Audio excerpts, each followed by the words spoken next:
Tu m'accompagnes et je règne.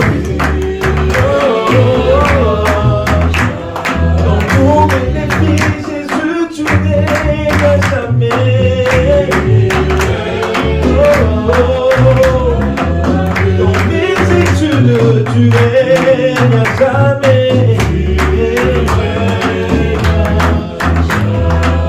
Dans mes investissements, tu règnes à jamais.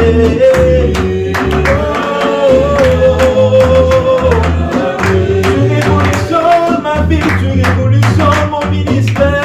Et cela, c'est pas pour sa vie. Que le Seigneur écoute. Oh, assis.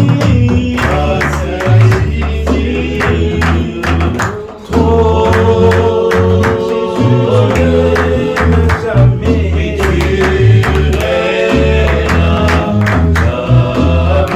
Hallelujah, tu n'aimes jamais.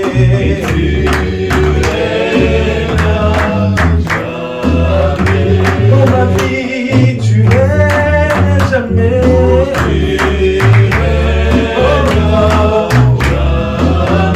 Ma famille, tu n'aimes jamais.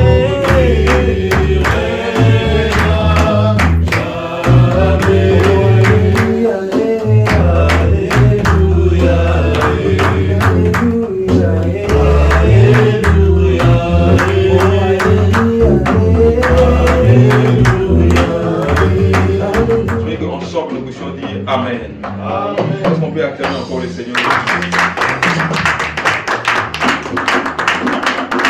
C'est la personne qui est à côté de toi, dit le Seigneur est vivant et il est fidèle.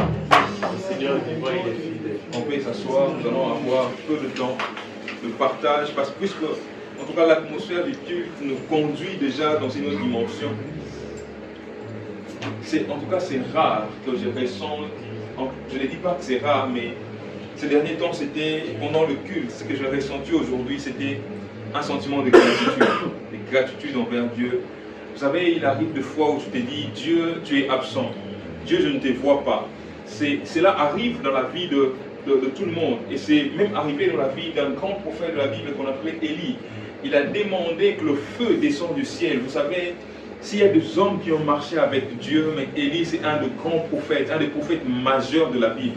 Si tu ne connais pas l'histoire de cet homme, je vais te raconter un peu des exploits qu'il a fait avec Dieu. Il a un jour dit, sinon à ma parole, il ne pleuvra plus en Israël. Et la pluie a arrêté. Pendant plusieurs années, la pluie n'avait plus tombé en Israël. Vous savez, quelquefois, il y a des gens qui ont même la capacité de modifier la météo. Il y a des personnes qui sont capables de changer des choses dans le ciel. Le Seigneur avait établi des saisons. Il y avait une saison de printemps, d'hiver. Vous savez, en Israël, je crois qu'ils ont sur les 4 saisons comme nous. Je le crois, n'est-ce pas? Mais cet homme était capable de dire que la pluie ne tombera plus. Et la pluie n'avait plus tombé pendant plusieurs années, même plus de 3 ans. Un homme pareil qui était capable d'entrer dans les conseils de Dieu, de modifier les choses que Dieu avait déjà structurées et ordonnées. Mais un jour, il était face à des prophètes, qu'on appelait des prophètes de Baal. Et il a dit, il faut que l'on sache qu'il y a un Dieu. Il faut que nous puissions savoir qui est le vrai Dieu. Un homme qui était capable de relever le défi de Dieu, lui seul face à tout un peuple. Vous savez, il y a des gens qu'on appelle des gens Dieu, des hommes Dieu. Il y a des personnes qui vivent, des dieux qui vivent parmi les hommes. Il y a des personnes qui n'ont pas la nature, où la nature humaine ne prime pas. Parce que voilà, je crois que nous sommes tous enfants de Dieu, nous sommes tous porteurs de la présence de Dieu, mais il y a des personnes qui ont le côté humain un peu plus développé que le côté spirituel. Mais il y a des hommes qui n'ont pas cette nature, qui ne ressentent pas cette nature de la chair. Ils vivent dans un corps, mais c'est que de l'esprit. Ils n'ont pas le même sentiment que nous. Vous vous rappellerez, comme je le disais, de l'histoire d'Élie, il était capable de prier pendant 3 jours où son front touchait les genoux. C'est-à-dire qu'il ne ressentait pas la douleur, il ne ressentait pas la faim, il ne peut pas ressentir la faiblesse. Mais un jour, il était en train de fouiller, il s'est dit, Seigneur, après tous les exploits que je fais, tu n'es plus avec moi, tu m'as abandonné. Il était dans le montagne, il pleurait. C'est alors qu'un petit vent Il y avait d'abord un vent impétueux qui a soufflé dans les montagnes. Il a dit, ah Seigneur, je vois que tu es là. Mais Dieu n'était pas dans ces vents. Pendant qu'il pleurait, pendant qu'il s'est lamenté, c'est alors qu'un petit vent, un vent doux, a soufflé dans sa vie. Et Dieu lui a dit, je ne te laisse pas, je suis toujours avec toi. C'est-à-dire, il y a des moments où tu peux douter, il y a des moments où tu as Dieu, tu marches avec Dieu. Mais vu que la situation ne change pas, tel que tu es déjà habitué à le voir, tu peux commencer à douter. Amen. Amen. Aujourd'hui, je partage avec vous, ce n'est vraiment pas une prédication, mais c'est un conseil, c'est un échange que nous allons avoir nous tous. Parce que c'est notre premier dimanche, notre premier culte, n'est-ce pas, notre deuxième culte, mais c'est notre premier dimanche où on s'est réunis en 2022. Et j'avais voulu que nous puissions vraiment échanger. Et c'est vrai, j'ai commencé à douter à un moment. J'ai commencé cette année avec des doutes. J'ai commencé avec la foi, mais Dieu est tellement compliqué que tu peux prophétiser sur toi-même, mais quand les choses arrivent, tu commences à douter. Toi-même, tu prophétises, mais quand ces choses-là arrivent, tu commences à douter. Cette année, les gens qui étaient ici mardi, nous avons dit que cette année, le Seigneur nous appelle à des épreuves. J'ai prophétisé le mardi et le mercredi, l'épreuve va commencer dans ma propre maison. Dans ma propre maison où tous les enfants sont tombés malades en même temps. J'ai pris mon garçon, j'étais avec lui dans la chambre. Papa déjà m'avait appelé déjà pour dire que vous alliez à l'hôpital.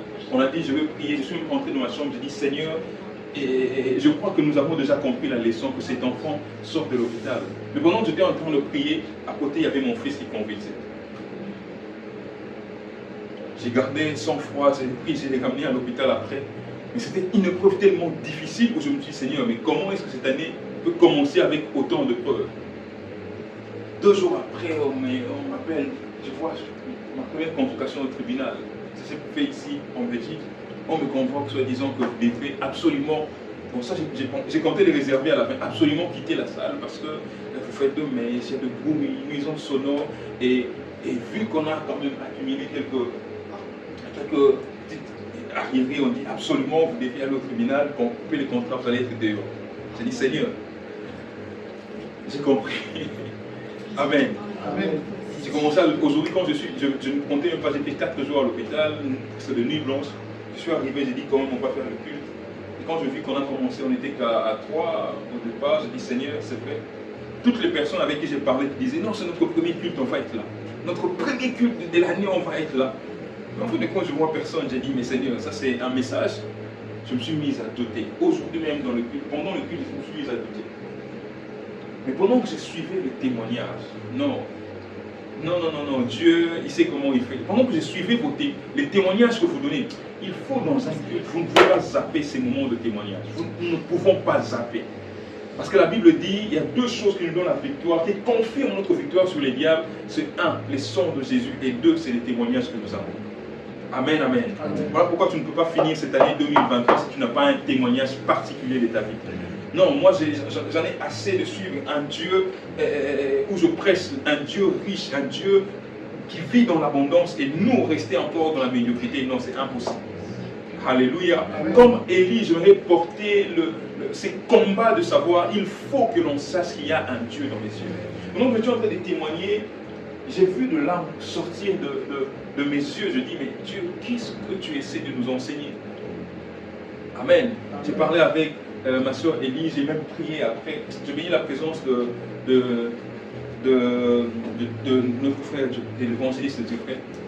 Que Dieu te bénisse parce que je me rappelle encore, au tout début, quand on était dans la cave, Jeffrey ont prié pour demander la grâce de Dieu, l'accompagnement dans le ministère.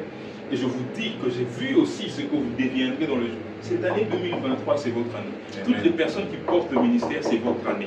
C'est l'année de visibilité. Amen. Le Seigneur m'a dit c'est l'année de visibilité. Amen. Écoutez, ça n'arrivera pas. Mais même si un jour on arrive à fermer les portes, mon Seigneur a déjà accompli quelque chose. Amen. Ce que nous sommes devenus à cause de l'impactation qui s'est fait ici. Ah non, vous allez remarquer, cette ville va bouger. Amen. Et je ne vois pas seulement la ville de Namur, mais je vois des villes qui vont parler de la gloire de Dieu, qui vont vivre la gloire de Dieu à cause de ce qui s'est passé ici. Amen. Alléluia. Amen. Parce que le sceau de ce ministère prophétique a déjà été confirmé. J'ai regardé mon frère, on a prié en 2022 pour que sa femme vienne. Aujourd'hui, c'est devenu une histoire ancienne, c'est comme si c'était passé. Il est venu un jour, il dit, je me sens pas bien, je suis malade, je suis à l'hôpital. J'ai dit, toi, L'hôpital ne peut pas t'accepter. Que le lit des hôpitaux te vomisse. Tu ne peux pas dormir si les lits te suivent. Parce que j'ai vu des hommes servir Dieu dans ce pays. Il ne faut pas seulement être pasteur, prophète pour servir Dieu. Mais cet homme sert Dieu. Des fois, il quitte son travail. Il commence à 4h, 5h. Il finit à 18h. Je dis, mais moi, à ta place, je n'arriverai pas. Mais il arrête et puis il vient commencer les cultes. Il est toujours présent. Depuis qu'on a commencé jusqu'à aujourd'hui. J'ai dit, et Dieu, telle personne, tu pourras les laisser dans les hôpitaux, entre les mains de médecins. Il faut que tu interviennes. Et comme je dis, sinon à ma parole, cette année, tu changes de métier au monde. Tu changes de job au nom de Jésus. Je ne sais pas comment ça s'est créé, mais que le contrat, un autre contrat qui va te faire sortir de cet horaire compliqué arrive au nom de Jésus. Amen. Amen. Amen. Alléluia. Amen. Dieu m'a convaincu pour dire non. Qu'importe la situation, je suis présent. Ça, c'est une épreuve qu'on est en train de traverser, mais je suis en train de dire à tout le monde qu'après cette épreuve, il y a un couronnement qui se prépare. Amen. Et Dieu sait comment faire les choses. Et pendant que je prenais, j'étais en train de vouloir couper les directs, je tombe sur le témoignage du prophète Joël Foncé. Je vois, c'était à Lubumbashi.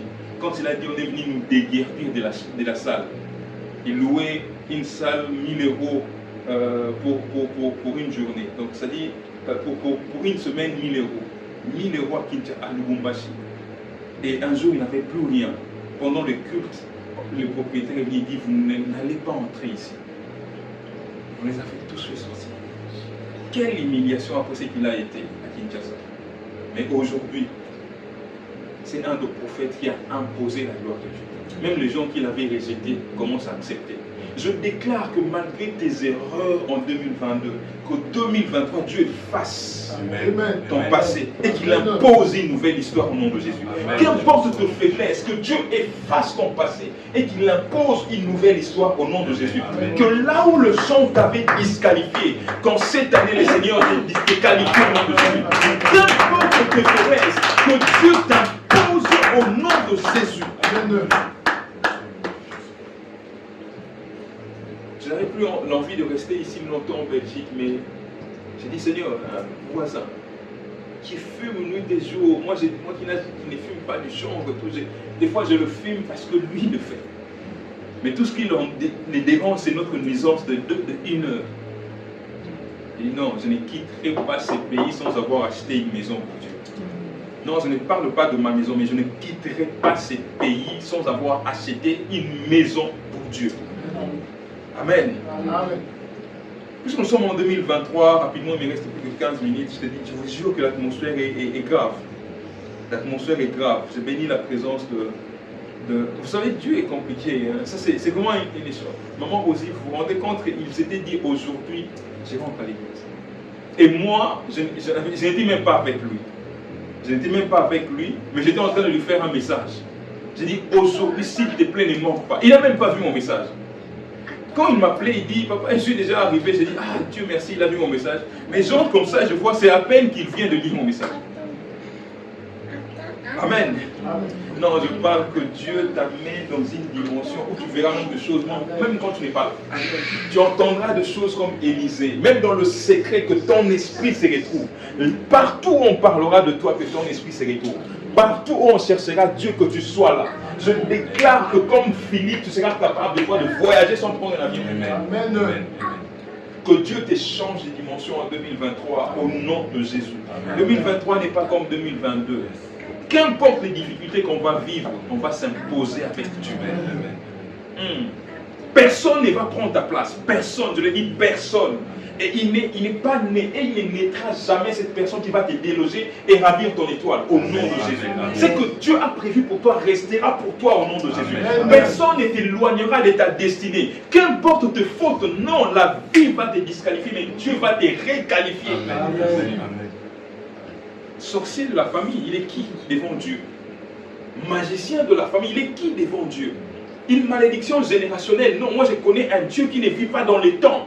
Avant que le temps ne soit créé, Dieu existait. Si ton sorcier familial, je ne sais pas comment il s'appelle, a porté le combat de ta vie pendant toute ta jeunesse, ah non, aujourd'hui c'est fini, c'est la fin. Parce qu'une nouvelle histoire a commencé. Amen. On n'a même pas besoin de lui envoyer le feu, mais de lui-même il va démissionner. Amen. Je le vois en train de rédiger sa lettre de démission pour dire non, je ne peux plus. Amen. Je me rappelle de l'histoire de Balaam et de Balak. On vient donner l'argent au prophète pour dire va maudire ces peuples. Croyant à la prophétie, cet homme était en train les prophètes reçoivent l'argent, le présent pour aller maudire un peuple. Mais pendant qu'il était en train de marcher, il était sur son âne. Il voulait avancer, mais l'âne refuse d'avancer. Le prophète ne comprend pas. Le prophète qui était habitué à voir, qui était habitué à prophétiser, il ne comprend pas pourquoi est-ce que mon âne ne veut pas avancer. Mais pourtant, devant, il y avait un ange de Dieu. L'âne pouvait voir, mais le prophète ne voit pas. Je déclare que même des choses que toi tu ne pourras pas voir, mais que la nature s'organise pour arrêter toute malédiction sur toi, de Jésus. Que la nature s'organise pour te faire une place d'honneur au nom de Jésus. Même si les hommes les refusent, les animaux vont le faire. Amen. Même si les hommes refusent, les pierres vont le faire. Amen. Jésus monte dans cette dimension, il dit, si vous refusez de m'acclamer, même les pierres prendront de main pour acclamer. Amen. Je déclare que cette année, même si les hommes s'opposent, que tout ce qui est naturel travaille pour toi. Au nom de Jésus. Même si les naturels refusent, que les spirituels s'imposent pour que toutes choses soient faites pour enfin que tu vives heureuse au nom de Jésus. Amen. Ah, je pensais que vous alliez avoir un amen. Amen. Amen. Je connais des gens qui ont fait des travail tout pourri, mais devant ils ont cartonné. Tu finiras. Est-ce que je peux prophétiser ici? Est-ce que je peux prophétiser? Je voulais dire quelque chose. Mon âme m'a dit, est-ce que tu es conscient de ce que tu veux dire? Est-ce que tu sais que tu vas venir avec un témoignage ici par rapport à ton travail? Oui. Je vois que ce ne sera certainement pas facile. Est-ce que je peux avoir l'invitation de venir t'assister? Ah oui, si, il n'y a pas de souci. On peut choisir les personnes avec qui Ok. Mais pas 10 personnes. T'inquiète. Je sais que si tu me vois moi en personne, tu vas peut-être paniquer, tu vas peut-être commencer à balbutier. Mais mon esprit sera avec toi. Tu sortiras là-bas avec une distinction. Amen. Amen. Je dis que tu sortiras avec une distinction. Si tu le crois, dis Amen. Amen.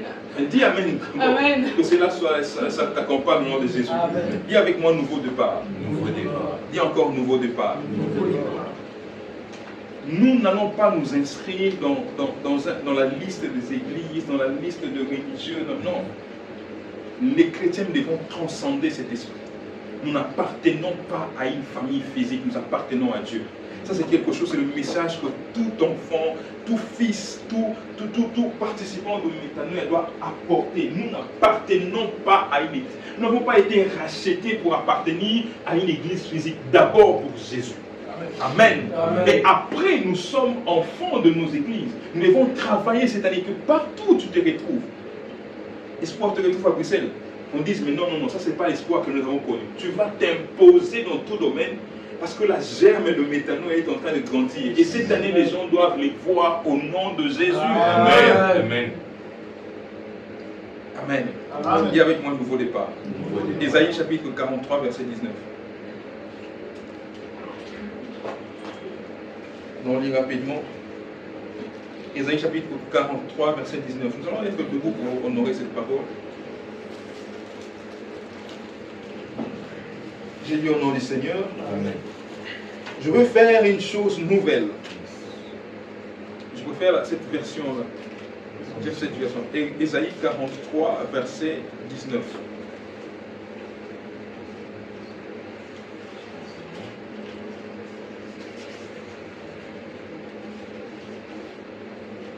Ésaïe chapitre 43, verset 19, je lis au nom du Seigneur. Oui. Qui est aveugle? 43, 19. Voici, je vais faire une chose nouvelle. Voici, je veux faire une chose nouvelle. Sur le point d'arriver. Et sur le point d'arriver? Ne la connaîtrez-vous pas? Je mettrai un chemin dans le désert. Je mettrai un chemin où? Dans le désert. Dans le désert. Et des fleuves dans la solitude. Et de fleuves dans la solitude. Ici, quand on parle de solitude, c'est souvent des montagnes. On évoque des montagnes. Continue. Les bêtes des champs me glorifieront. Les bêtes des champs me glorifieront. Les chacals et les autruches parce que j'aurai mis des eaux dans le désert. Est-ce qu'on peut acclamer le Seigneur?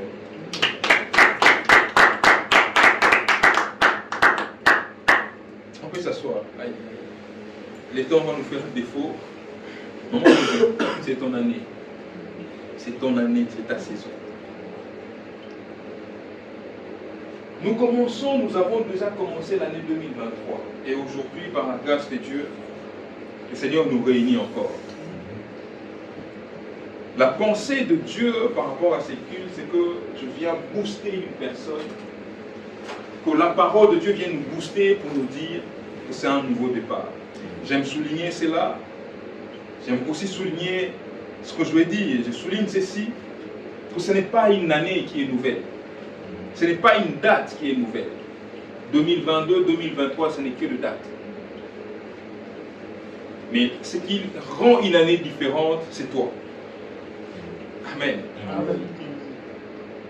La personne qui fait qu'une année soit nouvelle ou ancienne, c'est toi. Parce que 2020, c'était une année. Ce n'était qu'une date. 2021, 2022 et aujourd'hui 2023. C'est toi qui fais que les années, que le date deviennent différentes. Donc il faut qu'en 2023, tu prennes déjà la résolution de te dire que ce qui est passé, ce qui commence est nouvelle. La chose que je vais vivre est nouvelle. L'année que je veux vivre est nouvelle. Ce qui est passé est passé. Mes échecs, je les enterre. J'apprends de mes échecs et je vais continuer à avancer. Mais reste pas bloqué en 2023 parce que le temps ne va pas t'attendre. Nous sommes déjà le 8 janvier. Et c'est là quelques jours ici, on était tous réveillons Noël, Saint-Sylvestre, mais aujourd'hui on se rend compte que c'est déjà le 8. Donc le temps ne nous attend pas. Les temps avancent. Certaines personnes sont encore dans l'euphorie de la fête. Certaines personnes sont encore en train de manger la nourriture qu'on avait congelée. Oui, mais l'année est en train d'avancer. Alors, il faut que tu commences la course. Vous savez, je ne sais pas si parmi nous, il y a des gens qui suivent des courses de marathon. C'est-à-dire, quand on donne les signaux, il faut commencer à courir. Parce que les temps de latence que tu peux avoir à laisser les autres avancer peut déjà être non bénéfique pour toi, peut déjà être du temps perdu pour toi. C'est-à-dire, il faut vraiment être attentif quand on dit commencer, quand on donne les signaux pour commencer. Il faut déjà commencer à courir. Amen, amen. Amen. Et Dieu est d'accord avec ça. Il dit que je veux faire une année nouvelle. Moi, je pensais que Dieu était en train de parler de 2020, de 2000. Non, non, non, non. Dieu n'était pas en train de parler des dates. Une année pour Dieu n'est pas question de date. Une année pour Dieu n'est pas question d'heure. Une année pour Dieu n'est pas question de temps. Dieu dit, je veux faire une année nouvelle. Moi, en lisant ces versets, je me disais, Seigneur, ah oui, tu es d'accord que nous puissions dire 2023, c'est une nouvelle année. Non. Quand je descends un peu plus loin, je comprends que Dieu était en train de dire, je veux faire une année nouvelle. Qui est des gens en germe. Il dit, ne les remarquez-vous pas. Dieu est en train de pointer du doigt l'homme. Il dit, ce que je suis en train de faire est nouvelle. Mais vous ne les remarquez pas. Pourtant, tout le monde est attentif quand on arrive déjà à la fin de l'année, n'est-ce pas? Personne n'aime rater ça. On s'apprête, on se prépare pour dire que l'année va changer. Tout le monde est attentif. Mais ici, c'est que Dieu prévoit de faire. L'homme ne les remarque pas. Pourquoi? Parce qu'une année nouvelle pour Dieu n'est pas forcément une année nouvelle pour les hommes. Il dit ceci. Dans l'année nouvelle que je vais créer, je vais tracer un chemin dans le désert. Amen, amen. Amen. Donc, dans l'année nouvelle de Dieu équivaut aux nouveaux événements. Une année nouvelle pour Dieu équivaut aux nouvelles choses. Une année nouvelle pour Dieu équivaut aux nouvelles créations. Est-ce que quelqu'un me comprend? Amen. Est-ce que quelqu'un m'a compris? Amen. Une année nouvelle pour l'homme équivaut à des dates qui changent, au temps qui change, au temps qui avance. C'était 2022, c'est maintenant 2023. C'est-à-dire, puisque les dates ont changé, alors je suis convaincu que c'est une nouvelle année. Ça, c'est pour l'homme. Ça, c'est des facteurs humains. Mais pour Dieu, une nouvelle année correspond aux nouvelles créations. C'est nouveau pour Dieu quand tu as une nouvelle création. Mais c'est nouveau pour l'homme quand les dates ont changer. Si quelqu'un m'a compris. Amen. Je voudrais dire à une personne, arrête de vivre par rapport au temps fixé par l'homme. Parce que dans le temps, nous avons le chronos et les kairos. Le chronos, c'est ce que nous voyons, il est 17h. Ça, c'est l'heure établie par l'homme. Nous avançons 18h, 19h. Mais en dehors de ces temps, il y a un temps que Dieu établit, qu'on appelle le Kairos. Ça, c'est les temps de Dieu. Voilà pourquoi il dit à Abraham, tu seras père d'une multitude. Mais Abraham avait déjà l'âge avancé. Et sa femme, Sarah, avait déjà fait double ménopause. Si on pouvait. Parce que 45, 50 déjà, la femme peut entrer en ménopause. Mais Sarah la femme d'Abraham, en avait déjà plus de 100. C'est-à-dire un siècle. Comment on peut dire à une femme qui a déjà plus de 100 ans que tu vas accoucher? Alléluia. Amen. Pour dire que le temps de Dieu ne se calcule pas par rapport au temps de l'homme. Je vous laisse le temps de digérer. Je vois Élise en train de méditer. Non, mais je réfléchis. Amen, amen. Amen. Donc quand Dieu dit que c'est une nouvelle année, attendons-nous aux événements nouveaux. Attendons-nous aux nouvelles créations. Dans le temps normal, dans le désert, le fleuve est rare. Dans le désert, l'eau est rare. Dans le désert, même la pluie est rare. Mais Dieu ne dit pas que je veux faire pleuvoir dans le désert. Non. Il dit je veux créer un chemin. Ce qui est difficile dans le désert, c'est d'avoir de repères. Parce que dans le désert, une fois que tu marches, même si tu fais passer tes pas, contrairement dans la forêt, comme une personne passe, vous pouvez, une personne, deux, trois, un chemin va s'effrayer tout seul, suivant le pas des hommes. Mais dans le désert, même quand un homme passe, après, le sable vient engloutir les traces. Alléluia. Amen. Mais Dieu s'est dit, écoutez, ce que moi je veux faire, ce que l'homme n'a pas pu faire ici. C'est-à-dire dans le désert, personne n'arrive à faire de chemin. Mais Dieu dit, pour moi, puisque c'est une année nouvelle, je vais faire une nouvelle création. Je vais commencer par tracer un chemin. C'est-à-dire que Dieu, en cette année, cherche premièrement à te donner de repères. Dis avec moi repère. Repère. Dis avec moi repère. Repère. Maman Rosie, que cette année soit pour toi une année de repère. Où tu ne vas pas te perdre dans tes pensées, dans tes projets, non. Mais que tu aies de repères, que j'ai commencé ici et je suis en train de partir là. Dis avec moi repère. Repère. Je vais commencer par tracer, effrayer, créer un chemin dans le désert. Et il continue en disant 19. J'aime la version de notre frère du frère, mais je vais lire avec la mienne. Je vais faire une chose nouvelle qui est déjà en train d'arriver. Ne le remarquez-vous pas? Je vais tracer un chemin en plein désert et mettre de fleuves dans les endroits arides. Ce que j'aime avec Dieu, il sait que dans le désert, on a besoin de retrouver son chemin. Il impose, il trace un chemin. Il sait que dans les terres arides, on a besoin que les choses poussent. Dans le désert, c'est tellement sec que l'homme a besoin de survivre. Il dit, je ne veux pas seulement faire pleuvoir. Parce que comme si je fais pleuvoir, à un moment, la terre est capable d'absorber l'eau. C'est-à-dire, après la pluie, la sécheresse peut revenir encore. Si quelqu'un me comprend, Dieu dit, écoutez, généralement dans le désert, ce qu'on fait, les gens adorent, les gens célèbrent quand la pluie tombe parce qu'ils vont faire de réserve. Mais Dieu dit, écoutez, dans la nouvelle chose des hommes, dans la nouvelle chose selon l'équivoque des hommes, c'est-à-dire voir la pluie, c'est une bonne chose dans les déserts. Mais après la pluie, peut-être les hommes se font de réserve. Mais ces réserves finissent par finir. Alors moi, je dois faire quelque chose qui soit vraiment nouvelle, qui s'inscrive dans des nouvelles créations. Il dit non, je ne veux pas seulement faire pleuvoir, mais je veux tracer, je veux imposer de fleuves dans les terres arides. Alléluia. C'est-à-dire que Dieu est en train de te donner une réserve qui va persister. Les hommes peuvent te donner des choses. En cette année, on a reçu tous des cadeaux. La plupart d'entre nous, si j'ai des mots déjà où sont partis vos cadeaux, déjà même si c'était une montre, même si c'était des habits, tu as déjà mis une fois, deux fois, tu commences à te dire, ben, ça ne me va plus trop. L'euphorie des cadeaux ont déjà disparu. Dieu dit non, moi ce que je veux faire, quand il s'agit d'une nouvelle année, c'est quelque chose qui reste. Amen. Or généralement, un fleuve doit avoir un lieu de naissance et un lieu de suite. N'est-ce pas? Tu me poses la question à Dieu, d'où est-ce que tu vas commencer? D'où est-ce que tu vas commencer à faire naître ces fleuves? Parce que le fleuve ne va pas descendre d'en haut. Non, il faut que ça tire sa source de rivière. Et il faut que ça ait aussi un point de chute.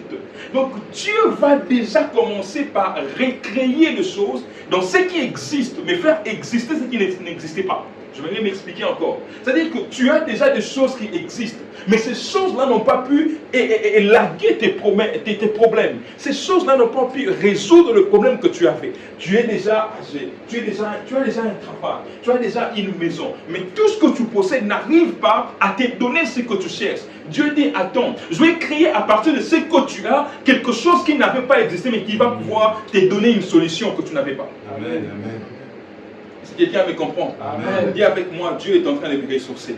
Dieu est en train de me ressourcer. Dieu est en train de me ressourcer. Dieu est en train de Dans me le ressourcer. désert, quand il pleut, tout le monde cherche comment est-ce que je vais faire pour garder l'eau. Dieu dit non, non, non, écoute, sois patient. Parce que moi, ce que je vais faire, tu ne seras pas impatiente que le temps passe. Tu ne seras pas en train de t'agiter pour voir comment est-ce que je vais faire. Mais ce que je vais faire va rester. C'est-à-dire que tu pourras boire et partir. Si tu veux boire, tu pourras revenir encore. Dieu est en train de te donner une réserve qui va subsister même dans le preuve. Amen, amen, amen.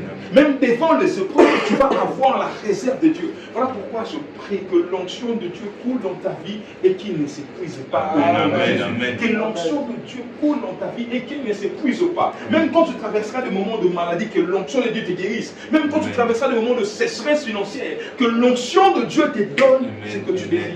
Même quand tu seras devant le preuve des études, que l'onction de Dieu soit une réserve pour toi. Même quand dans ton mariage, dans ta relation, rien n'ira, que l'onction de Dieu se transforme en solution. Amen. Alléluia. Troisième chose pour finir, nous allons aller rapidement. Il dit, les animaux sauvages, les chacals et les autriches me rendront gloire, parce que j'aurai donné de l'eau dans le désert, de fleuves dans des endroits arides, pour faire boire mon peuple. Ça, j'aime bien. Ce que Dieu est en train de faire, c'est pour son peuple. Je vais même finir ici parce qu'on va déborder. En 2023, je voudrais juste nous conclure ma prédication par nous poser cette question. Dieu a dit, je vais faire une année nouvelle. Toutes les nouvelles créations qui n'existaient pas, Dieu le fait pour que vous puissiez être bien. Mais ce n'est pas tout le monde, c'est son peuple qui pourra jouir de ce que Dieu a créé. En 2023, j'aimerais que tu aies une identité devant Dieu. Crée-toi une identité. Comment est-ce qu'on arrive à se créer une identité? C'est par l'intimité que l'on développe avec Dieu. Si, quand tu ne sois pas en cette année un chrétien ou une chrétienne qui est chrétien aujourd'hui et demain, on ne sait plus te retrouver. Aujourd'hui, tu as commencé avec zèle dans les choses de Dieu, mais demain, on ne sait pas ce que tu seras. Si 2022, tu étais en train de vaciller, d'aller à gauche, à droite, tu n'avais pas de choses fixes, tu n'avais pas une identité fixe, en cette année, pour bénéficier de ce que Dieu veut faire dans ta vie, commence d'abord par avoir une identité. Parce que tu ne pourras jouir de ce que Dieu te donne. Tu ne pourras jouir de ce que Dieu veut faire dans ta vie si tu ne te donnes une identité. Amen. Je voudrais que tu tapes, que tu bombes le torse, que tu tapes fort, que tu dises, je veux être un peuple de Dieu. Je veux être un peuple de Dieu.